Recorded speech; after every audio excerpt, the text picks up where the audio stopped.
स्कंद भगवान बोले, हे महेश्वर, जहां आपके हाथ से कपाल गिरा है, कृपया उस तीर्थ का महात्म्य भी बताइए। तब भगवान शिव कहने लगे कि वत्स, वह स्थान अत्यंत गोपनीय तीर्थ है। देवता और असुर सभी वहां मस्तक झुकाते हैं। ब्रह्मत्यारा मनुष्य भी वहां पर स्नान करने मात्र से ही शुद्ध हो जाता है। पाप मोचन कपाल तीर्थ में 5 तीर्थ हैं। उनमें किया हुआ स्नान, तप और दान सब अक्षय होता है। वहां विधि पूर्वक पिंडदान देकर पितरों को नरक से उद्धार करे, यह पितृ तीर्थ कहा गया है। वहां तिल से तर्पण करने पर पितर उत्तम स्वर्गलोक को जाते हैं। जो मनुष्य एकाग्रचित्त होकर स्थिरता पूर्वक वहां एक दिन और एक रात जप में लगा रहता है, उसके महान मनोरथ की सिद्धि तत्काल ही हो जाती है। स्कंद जी ने पूछा, पिताजी, ब्रह्म तीर्थ कहाँ है और उसका कैसा फल बताया गया है? तब भगवान शिव कहने लगे कि एक समय भगवान विष्णु की नाभि से निकले हुए कमल पर प्रजापति ब्रह्मा जी विराजमान थे। उसी समय मधु और कैटभ नामक दैत्य ब्रह्मा जी से वेदों को चुराकर चल दिए। तब ब्रह्मा जी ने भगवान विष्णु के द्वारा प्रतिपालित बद्री तीर्थ में आकर उन्हें प्रणाम किया और उन सनातन भगवान की स्तुति की। तब भगवान श्री हरि हयग्रीव अवतार धारण करके एक कुंड से प्रकट हुए। उनके हाथों में शंख चक्र आदि आयुध शोभा पा रहे थे। उनकी कमर में पीतांबर सुशोभित था। श्री अंगों की कांति श्वेत थी। वे 4 भुजाधारी भगवान हयग्रीव दर्पपूर्ण दृष्टि से सब ओर देख रहे थे। उनका स्वरूप अद्भुत था और नेत्रों से कठोरता प्रकट हो रही थी। उनकी गर्दन के चंचल बालों से टकराकर मेघों की घटा भी छिन्न भिन्न हो जाती थी। वे अपने दिव्य तेज से समस्त ज्योतिर्मय ग्रहों की प्रभा को भी तिरस्कृत कर रहे थे। भगवान बड़ी कृपा करके इस अद्भुत रूप में श्री ब्रह्मा जी के आगे खड़े हो गए। उन्हें देखकर ब्रह्मा जी भी आश्चर्यचकित हो गए। उनके नेत्रों में प्रसन्नता छा गई और वे प्रणाम करके भगवान की स्तुति करने लगे। जब श्री ब्रह्मा जी ने श्री विष्णु की स्तुति की, तब वे शीघ्र ही वहां गए और उन दोनों दैत्यों को बांधकर उन्होंने लीला पूर्वक उन्हें मार डाला। जिसके बाद वेदों को लेकर वे ब्रह्मा जी के समीप आए और ब्रह्मा जी को देखकर स्वरूप में स्थित हो गए। तब से ब्रह्मा जी द्वारा प्रकट किया हुआ वह तीर्थ तीनों लोकों में ब्रह्मकुंड के नाम से विख्यात हुआ। उसके दर्शन मात्र से ही महापातकी मनुष्य भी पाप रहित होकर तत्काल ही ब्रह्मलोक में चले जाते हैं। जो लोग यहाँ स्नान और व्रत किया करते हैं, वे ब्रह्मलोक को भी लांघकर विष्णु लोक में जाते हैं। स्कंद जी ने पूछा, फिर वेदों को पाकर ब्रह्मा जी ने क्या किया महादेव? तब महादेव जी कहने लगे कि वत्स, बद्रिकाश्रम तीर्थ देखकर चारों वेद ब्रह्मा जी के साथ जाना ही नहीं चाहते थे। तब सिद्धों के समझाने पर वेदों ने 2 स्वरूप धारण किए। द्रव रूप से तो वे बद्रिकाश्रम तीर्थ में रह गए और ज्ञान रूप से श्री ब्रह्मा जी के साथ चले गए। तब ब्रह्मा जी ने वेदों के अनुसार विधि पूर्वक तीनों लोकों की रचना की। श्री सूत जी कहते हैं, मुनिवरों, प्राचीन काल में पांड्य देश में शंकर नाम से प्रसिद्ध एक राजा हुए हैं। वे बड़े ब्राह्मण भक्त, सत्य प्रतिज्ञ और यज्ञनिष्ठ तथा धर्मात्मा थे। चारों वर्णों और आश्रमों का धर्म पूर्वक पालन किया करते थे। वे भगवान विष्णु और शिव जी के समान रूप से उपासक थे। महात्मा ब्राह्मणों को बड़े बड़े दान देते थे। एक दिन बुद्धिमान राजा शंकर शिकार खेलने के लिए तपोवन में गए और वहां दुर्गम और रमणीय प्रदेशों, पर्वतों और गुफाओं में घूमने लगे। वन के एक भाग में व्याघ्र चर्मधारी, शांत, जितेंद्रिय और मन को वश में रखने वाले एक मुनि गुफा के भीतर निवास करते थे। राजा ने उन्हें दूर से देखा तो व्याघ्र ही समझा और बड़ी तेजी से झुकी हुई गांठ वाले बाण का प्रहार करके उन्हें मार डाला। राजा के उस बाण ने पति के पास बैठी हुई पतिव्रता मुनि पत्नी को भी मार डाला। माता और पिता दोनों को मरा हुआ देखकर उनका पुत्र अत्यंत दुख से पीड़ित होकर कातर भाव से वन में रोने और विलाप करने लगा कि हाँ माता, तुम दोनों ही मुझे छोड़कर कहाँ चले गए? पिताजी, अब मुझे वेद शास्त्र कौन पढ़ाएगा? माँ, कौन मुझे शिक्षा के साथ भोजन देगी? हाय तात, आप तो परलोकगामी हो गए। अब मुझे सदाचार की शिक्षा कौन देगा? हाय, किस पापी ने अपने बाणों से बिना किसी अपराध के आप दोनों को ही मार डाला। आप ही दोनों मेरे गुरु और मेरे प्राण थे। सदा तपस्या में ही लगे रहते थे, तो भी न जाने किस पापी के हाथों आप मारे गए। इस प्रकार ऐसा कहकर उन दोनों दंपत्ति का पुत्र फूट फूट कर रोने लगा।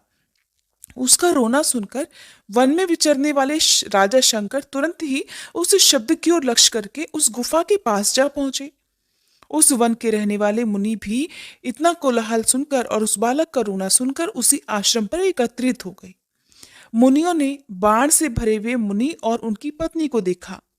पास में ही धनुष धारण किए हुए राजा शंकर पर भी उन्होंने नजर डाली तथा माता पिता के लिए विलाप करते हुए उस मुनि कुमार को भी देखा। उसे देखकर वे अत्यंत व्याकुल हो उठे और रो मत ऐसा कहते हुए उस कातर बालक को धीरज बंधाने लगे। मुनि कहने लगे, बेटा, धनी दरिद्र मूर्ख पंडित मोटे अथवा पतले सभी जीवों के प्रति यमराज का समान बर्ताव होता है। कोई वन में रहता हो या नगर में या गांव में, पर्वत पर रहता हो या दूसरे किसी स्थान में, सभी जंतुओं को एक दिन मृत्यु के वश में जाना ही होता है। वत्स, गर्भ में रहने वाले, जन्म ग्रहण कर चुकने वाले, बालक, जवान और बड़े बूढ़े सभी जीवों को यमलोक की यात्रा अवश्य ही करनी पड़ती है। ब्रह्मचारी, गृहस्थ, वानप्रस्थ और सन्यासी सबको समय आने पर ये शरीर त्यागना होता है। महामते, द्विजपुत्र, ब्राह्मण, क्षत्रिय, वैश्य, शूद्र और वर्ण संकर सबको एक दिन यमलोक जाना होता है। देवता, मुनि, यक्ष, गंधर्व, नाग, राक्षस तथा अन्य सब प्राणी भी नाश को प्राप्त होते हैं। इसलिए तुम्हें शोक नहीं करना चाहिए। अद्वितीय सच्चिदानंद स्वरूप जो उपनिषद प्रतिपादित ब्रह्म है, उनका जन्म, मरण और वृद्धि को प्राप्त होना नहीं बनता। ये 9 द्वारों वाला शरीर मल मूत्र का भांड है, पीप और रक्त का घर है। पानी के बुलबुले के समान ये क्षण भंगुर है और इसमें कीड़ों का ढेर अर्थात कीटाणुओं का समुदाय भरा हुआ है। काम, क्रोध, भय, द्रोह, मोह और मात्स्य का एकमात्र कारण ये शरीर ही है। इसलिए तुम अपने माता और पिता के लिए शोक मत करो। वे दोनों अपने कर्मवश इस शरीर को, इस घर को छोड़कर कहीं चले गए हैं। तुम अपने कर्मवश इस भूतल पर वर्तमान हो। जब तुम्हारे प्रारब्ध कर्म का क्षय होगा तब तुम भी मर जाओगे। तब तुम उनके लिए शोक क्यों कर रहे हो? क्या मरने वाला प्रेत मरे हुए प्रेत के लिए शोक करे? तुम्हारी माता और पिता जब उत्पन्न हुए थे उस समय तो तुम्हारा जन्म भी नहीं हुआ था, इसलिए तुमसे उनकी गति भिन्न है। अगर तुम्हारी और उनकी समान गति होती तो तुम भी तो उन्हीं के साथ चले जाते। जिस बाण से वे मरे हैं उसी से तुम भी मर गए होते और वे मरकर जहां गए हैं वहीं तुम भी पहुंच जाते। ऐसा नहीं हुआ। इससे सिद्ध है कि तुम्हारी और उनकी समान गति नहीं है, इसलिए उनके लिए तुम्हें शोक नहीं करना चाहिए। मरे हुए प्राणियों के भाई बंधु जो इस धरती पर आंसू बहाते हैं, उन आंसुओं को मरे हुए प्रेत परलोक में पीते हैं। इसलिए शोक छोड़कर एकाग्रचित्त होकर धैर्य धारण करो और वैदिक रीति से माता पिता का प्रेत कार्य करो। तुम्हारे पिता और माता बाण के आघात से मरे हैं, इसलिए उस दोष की शांति के लिए इनकी अस्थियां लेकर रामेश्वर शिव के क्षेत्र में मुक्तिदायक राम सेतु में स्थापित करो और सपिंडीकरण आदि श्राद्ध भी वहीं करो। इससे उनके 2 मृत्यु जनित दोष की शांति हो जाएगी। मुनियों के ऐसा कहने पर शाकल्य पुत्र जांगल ने माता पिता के सब अंत्येष्टि संस्कार किए। इसके बाद दूसरे दिन उनकी अस्थियां लेकर वे हालास्य क्षेत्र में गए। हालास्य क्षेत्र से रामेश्वर क्षेत्र में जाकर मुनियों के बताए अनुसार वहां उन अस्थियों को डाल दिया और वहीं रहकर 1 वर्ष पूरा होने तक सभी श्राद्ध आदि कार्य भी संपन्न किए। वर्ष भर निवास करने के बाद एक दिन जांगल मुनि ने रात को सपने में अपने माता पिता को देखा। उन दोनों ने ही अपने अपने हाथों में शंख, चक्र, गदा आदि धारण कर रखे थे। दोनों ही पद्ममाला और तुलसी की माला से विभूषित होकर गरुड़ की पीठ पर बैठे थे। उनके कानों में मकराकृति कुंडल झिलमिला रहे थे। कौस्तुभ मणि उनके वक्ष स्थलों को अलंकृत कर रही थी। मुनिपुत्र ने इस प्रकार की झांकी में अपने माता पिता का दर्शन करके मन ही मन बड़ी प्रसन्नता का अनुभव किया। इसके बाद जांगल मुनि फिर से अपने आश्रम में आकर सुखपूर्वक रहने लगे। उन्होंने माता पिता के विषय में सपने में देखा हुआ वृतांत वहां के सभी ब्राह्मणों को बड़ी प्रसन्नता के साथ सुनाया। सुनकर वे सब मुनि बड़े प्रसन्न हुए। इधर जांगल को अंत्येष्टि संस्कार का आदेश देने के पश्चात राजा शंकर की ओर देखकर उन सभी महर्षियों ने उस समय बड़ा भारी क्रोध किया था। वे उन्हें कोसते हुए बोले, महामूर्ख पांड नरेश, तूने क्रूरतावश ब्राह्मण की हत्या की है। तुझे स्त्री हत्या और ब्रह्म हत्या का पाप लगा है। इसलिए तू जलती हुई अग्नि में जलकर अपने शरीर का त्याग कर दे, नहीं तो सैकड़ों प्रायश्चित करने पर भी तेरी शुद्धि कभी नहीं होगी। तेरे साथ वार्तालाप करने से दूसरों को भारी पाप लग जाएगा। मुनियों के ऐसा कहने पर राजा शंकर ने कहा, महात्माओं, ऐसा ही हो। मैं ब्रह्मत्या की शुद्धि के लिए आपके पास में ही अग्नि प्रज्वलित करके अपनी शरीर की आहुति दे दूंगा। आप लोग मुझ पर कृपा करें, जिससे शरीर त्याग देने पर मेरा यह पाप नष्ट हो जाए। सब मुनियों से ऐसा कहकर पांड्य नरेश ने अपने मंत्रियों को बुलाकर कहा, हे सचिव गणों, मैंने अनजाने में ब्रह्म हत्या और क्रूरतापूर्ण स्त्री हत्या कर डाली है, जो महानरक प्रदान करने वाली है। इस पाप की शुद्धि के लिए मैं बड़ी बड़ी लपटों वाली प्रज्वलित अग्नि में मुनियों की आज्ञा से अपने शरीर को त्याग दूंगा। तुम जल्दी से लकड़ियां लेकर आओ और उसके द्वारा अग्नि को प्रज्वलित करो। मेरे पुत्र सुरुचि को शीघ्र ही राज सिंहासन पर बिठा देना। राजा के इस प्रकार आज्ञा देने पर मंत्री लोग रोने लगे और कहने लगे, हे पांडेनाथ, हे महाराज, आप तो शत्रुओं पर भी स्नेह रखने वाले हैं। आप सभी को अपने पुत्र की तरह पालते हैं। हम आपके बिना देवपुरी के समान सुंदर अपनी राजधानी में कैसे जाएंगे? हम वहां कभी प्रवेश नहीं करेंगे। हम भी आपके साथ प्रज्वलित अग्नि में प्रवेश कर जाएंगे। मंत्रियों का प्रलाप सुनकर पांडे नरेश शंकर ने उन्हें समझाते हुए कहा, मंत्रियों, मुझ महापात की राजा को लेकर अब क्या करोगे? अग्नि में प्रवेश करने के लिए जल्दी लकड़ियां इकट्ठा करो। उनके ऐसा कहने पर मंत्री लोग जल्दी ही लकड़ियां लेकर आ गए। राजा ने देखा कि लकड़ियों में अग्नि प्रज्वलित हो उठी है। तब उन्होंने स्नान और आचमन करके शुद्ध चित्त होकर मुनियों के समीप उस अग्नि की परिक्रमा की। फिर उन मुनियों की भी परिक्रमा करके अग्नि और मुनि दोनों को प्रणाम किया। इसके बाद भगवान शंकर का ध्यान करके राजा धैर्य पूर्वक जैसे ही अग्नि में गिरने को तैयार हुए, तुरंत ही सब ऋषि मुनियों के सुनते सुनते एक आकाशवाणी हुई, राजा शंकर, तुम अभी अग्नि में प्रवेश मत करो। महामते, तुम्हें ब्रह्मत्या के कारण भय नहीं करना चाहिए। दक्षिण समुद्र के किनारे गंधमादन पर्वत पर महापातकों का नाश करने वाले परम पुण्यमय राम सेतु में श्री रामचंद्र जी के द्वारा स्थापित जो रामेश्वर नामक शिवलिंग है, उसकी 1 वर्ष तक तीनों समय भक्ति पूर्वक सेवा करो। भगवान रामेश्वर की परिक्रमा पूर्वक उन्हें नमस्कार करो, उनका महाभिषेक करो और प्रत्येक दिन नाना प्रकार का नैवेद्य निवेदित करो। चंदन, अगरू और कपूर के द्वारा श्री राम लिंग की पूजा करो। 2 भार गाय के घी से भगवान का अभिषेक कराओ। प्रत्येक दिन गाय के दूध से और 1 द्रोण शहद से उस शिवलिंग को स्नान कराओ। नित्य प्रति खीर से भगवान को नैवेद्य लगाओ और रोज रोज रात में तिल के तेल से दीपक जलाकर दीपदान द्वारा आराधना करो। महाराज, रामेश्वर शिव की इस प्रकार उपासना करने से तुम्हारी स्त्री हत्या और ब्रह्म हत्या तत्काल नष्ट हो जाएगी। तुम शीघ्र राम सेतु पर जाओ और निरंतर रामेश्वर का भजन करो। इस कार्य में अब तनिक भी देरी मत करो। वह आकाशवाणी सुनकर सब ऋषि राजा को जल्दी जाने की प्रेरणा देने लगे कि महाराज, मोक्षदायक राम सेतु पर शीघ्र जाइए। हमने भगवान रामेश्वर के महात्म्य को न जानने के कारण ही आपको प्रज्वलित अग्नि में इस देह को त्याग देने की सलाह दी थी।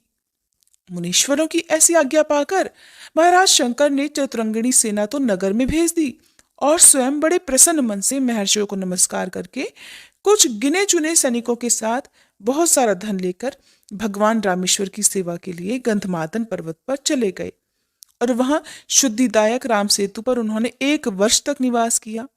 राजा एक समय भोजन किया करते और क्रोध तथा इंद्रिय समूह को अपने वश में रखा करते।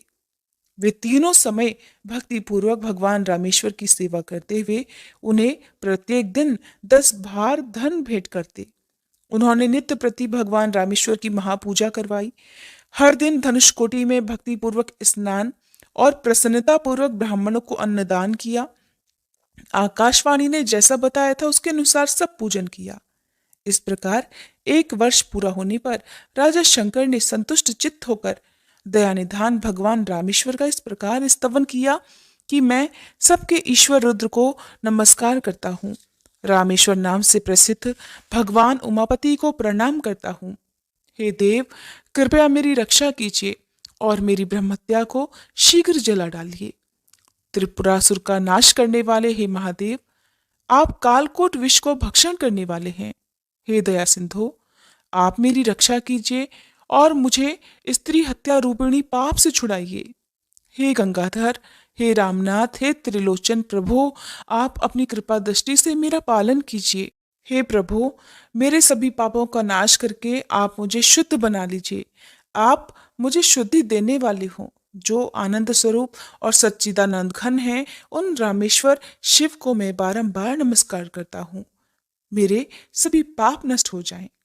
इस प्रकार रामेश्वर महादेव की भक्ति पूर्वक स्तुति करते हुए राजा शंकर के मुख से अत्यंत भयानक ब्रह्महत्या निकली, जो नील वस्त्र धारण करने वाली और अत्यंत क्रूर थी। उसके सिर के बाल रक्त की तरह लाल थे। राजा के मुख से निकली हुई उस विभत्स ब्रह्महत्या को भगवान शंकर की आज्ञा से भैरव ने त्रिशूल से मार डाला। तब भगवान रामेश्वर ने राजा से कहा कि हे पांडे नरेश महाराज, मैं तुम्हारे इस स्तोत्र से प्रसन्न होकर तुम्हें वर देना चाहता हूँ। तुम कोई मनोवांछित वर मांगो।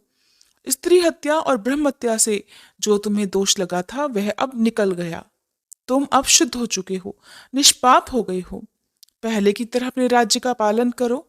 और राजन, मेरी सेवा करने वाले मनुष्य फिर संसार में जन्म नहीं लेते, वे मेरे सायुज्य मोक्ष को प्राप्त कर लेते हैं।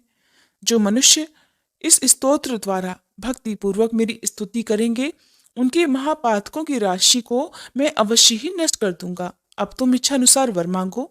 तब राजा बोले, हे महेश्वर, मैं तो आपके दर्शन मात्र से ही कृतार्थ हो गया हूँ। इस समय मुझे इससे बढ़कर मांगने योग्य कोई वस्तु ही नहीं प्रतीत होती। आपके दोनों चरण कमलों में मेरी अविचल भक्ति सदा बनी रहे, बस ऐसा आशीर्वाद आप मुझे दीजिए। तब तथास्तु कहकर भगवान रामेश्वर ने राजा पर अनुग्रह किया और वे पुनः उसी शिवलिंग में अंतर्ध्यान हो गए। भगवान रामेश्वर की कृपा प्राप्त करके राजा भी कृतार्थ हो गए और उन्हें प्रणाम करके अपनी पुरी को चले गए। उन्होंने वनवासी मुनियों को ये सारा वृतांत बतलाया। तब उन मुनियों ने प्रसन्नचित होकर राजा को पुनः उनके राज्य पर अभिषिक्त किया। इसके बाद अंतकाल आने पर राजा ने रामेश्वर शिव का ध्यान करते हुए अपनी देह का त्याग किया और भगवान रामेश्वर के सायुज्य मोक्ष को प्राप्त कर लिया। जय भोलेनाथ।